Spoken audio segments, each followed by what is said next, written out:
hit the plane. How y'all doing? Fat Guy Flies RC. This is the xfly Alpha, the French aerobatic version. Now, if you notice, got her on a Hobby King CG machine. The 155 millimeter back from the leading edge where the front of the wing touches the fuselage, 155 millimeters back, is perfect with a 5000 or a 4300, anywhere in there, all the way back. You got to put your biggest battery all the way back, okay? And that's where she's going to balance. Interestingly enough, let me show you something. We'll go over the radio setup, and that's what this video is in just a second. Let me show you. Hopefully it'll open. Alright. Alright. I want to show you what it looks like. Balance, you know, I'm going to put it right back where it was. Give me just a second to find my markings there. With the gear down, lots of times you'll have a little bit difference. Okay, but with the gear down, okay, she's just a little bit nose heavy. But think about it. Gear down, you're coming in for a landing. Look at where it's at 155 millimeter. Leaving the battery where it's at.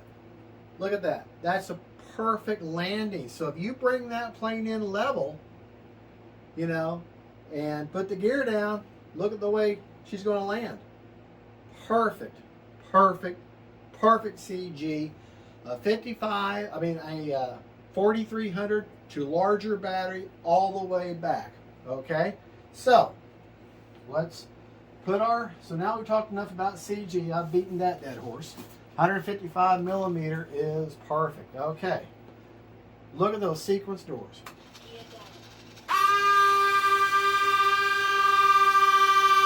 So, okay, and then those doors are closed, okay? Keep that in mind. Look at how long that took, okay? So, when you're flying and you got to come in for a landing, make sure you give enough time. Okay, I'm talking about where I put my battery at, okay? You got your little hatch right here, okay? Inside the compartment. This is a roaring top 4300. I can't get maybe half an inch. I have behind the back wall there, so even, you know, the rule of thumb is the bigger the battery, the further it goes back. So 5000 it would be, or 5000 or 5500 would be slap against that. I'm about half an inch off, maybe half an inch off, about half an inch off from that back firewall. So a full 5000 is going to be touching the back wall. Okay. Remember what I told you about EC5s, IC5s, and versus XT90. Okay. You have an XT90 plug. My roaring top has an EC5 plug. Well, make sure I'm still recording. Look at that. You just put red to red, black to black, plug her in. Hey, I've got connect. Okay, we're back. I don't know what happened, but somehow my camera just turned off. Somehow I think I set my radio down. Well, anyways, okay. An EC9, or XT90. Don't think, oh, I got to get an adapter or change it. Just plug your EC5 or IC5 right into your XT90. It's a nice, strong connection. Okay. Now, what I have used is an AR631 with a one single long antenna. Got her plugged in. You can see it right there. Okay. I've got the antenna going right here and then up the side. Then I got scotch tape to the side. There's nothing around here. The battery's way back here. ESC's way back here. all the front nose gear is all down here, so there's nothing really. It's going to block my signal. Now I took it outside on my driveway, and I have a 90-foot mark set. Well, it passed with flying colors with hardly any drop in bar and signal at 90 feet. I backed up to 110 feet. So basically what, 15-20% more? And still no loss of signal. So I've got plenty. You put the power, you do this, you go to, what you do is you go to function list, you go down here to range test, you get 90 feet away, you hold down that button and you look for movement and throttle and everything. You can just move them all around in a circle. And if you don't have any loss of signal and 90 feet away or more, and it's doing circles for you and everything's moving, you're in good shape. Now, if you do a control and all of a sudden it like lags and then it does it, okay, you need to reposition your radio, your receiver, your antenna or something to get a better locked in signal. And don't just say, get it out there at 95 or 100 feet away and say, okay, good, the elevator's moving. No, run that mall around the ground, get all the different angles and keep trying it. And just run it around a circle if you can. And if it does all that and you can see everything moving, then all the different angles, the battery's moving and everything, you're in good shape. I know it's off topic, but that's just a good thing about range test. So I got good confidence I won't have any issues. All right. Now, flaps on this plane, on my radio setup, my flaps are, okay, go to my flap setting. I can tell you what they are, and I'll show you what they look like. Okay? Now, this is on a Spectrum transmitter, DX9. Everything goes in percentages instead of millimeters. Okay? What you got here is flaps up. What that equates to on the screen is 100%, and there is no elevator mix to flaps, so that's great. When I go for takeoff flaps, that is 50%, and then 0% is landing. So that's simple, and it's a 2-second deployment. All right. Takeoff flaps 50%, flaps up's 100%. So 100, 50, and 0 on your Spectrum transmitter. While we're here, let's talk about rates. I set my rates up the same way that SOF Productions does his. Okay, I use triple rates. Okay, for my ailerons, this is low rates. Okay, that's low rates. That is 70% with 15% expo.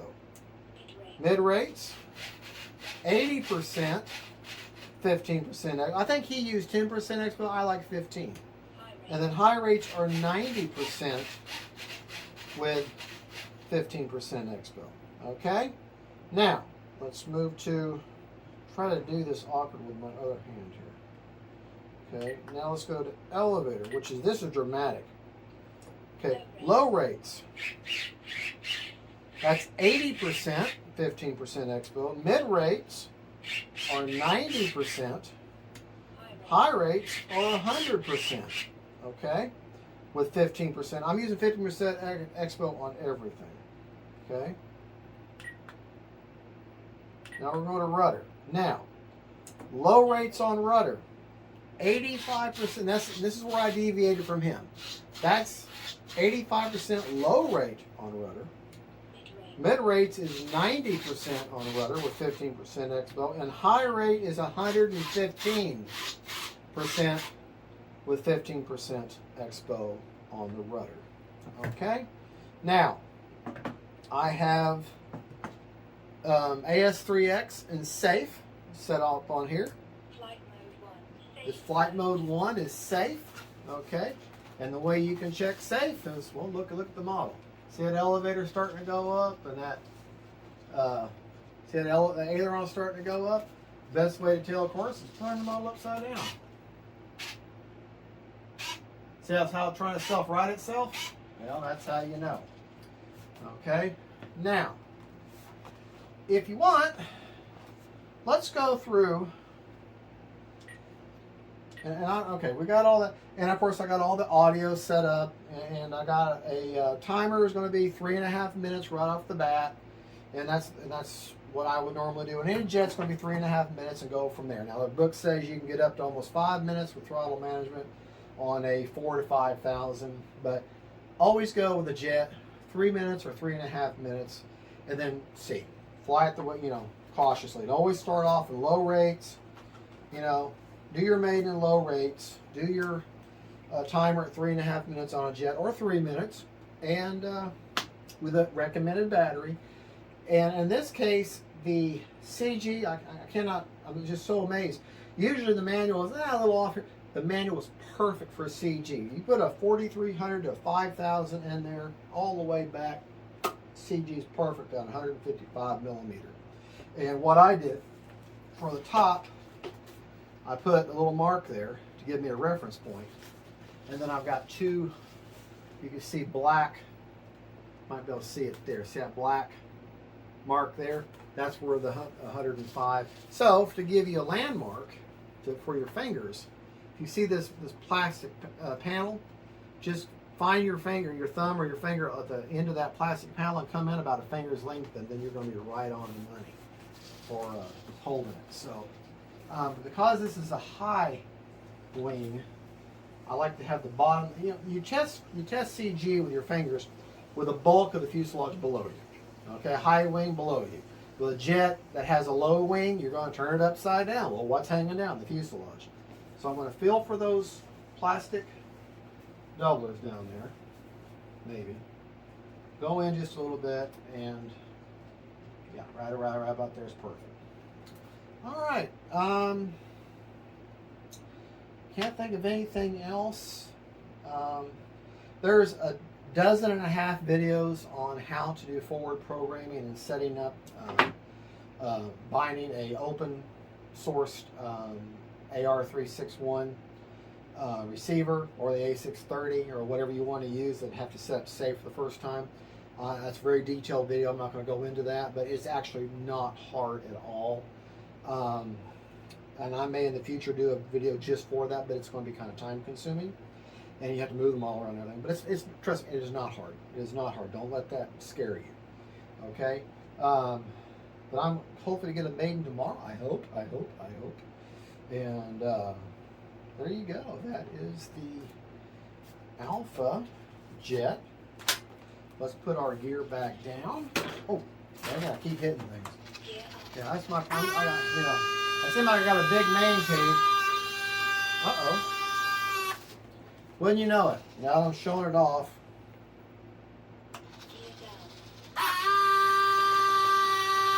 Of all things, now the gear is messing up on me. But you know what? I did set her down kind of hard. There we go. Make sure, that's only the third time this gear's been sequenced or cycled. So whenever you're getting them all like this, you're getting her up. Look at that suspension. She just sits down in there. And you still got nice room there. Yeah, I cannot wait to fly this model. And I didn't have to do any rudder correction. She just drove down the runway and the driveway straight. Didn't have to adjust the rudder at all. Just as straight as an arrow. And so there you go. It's a beautiful jet. I cannot wait to fly it. Thank you so much for watching. Don't forget, like and subscribe. And don't forget, folks, faith, family, and friends, then planes. Bye-bye. Have to turn it off here now. Okay.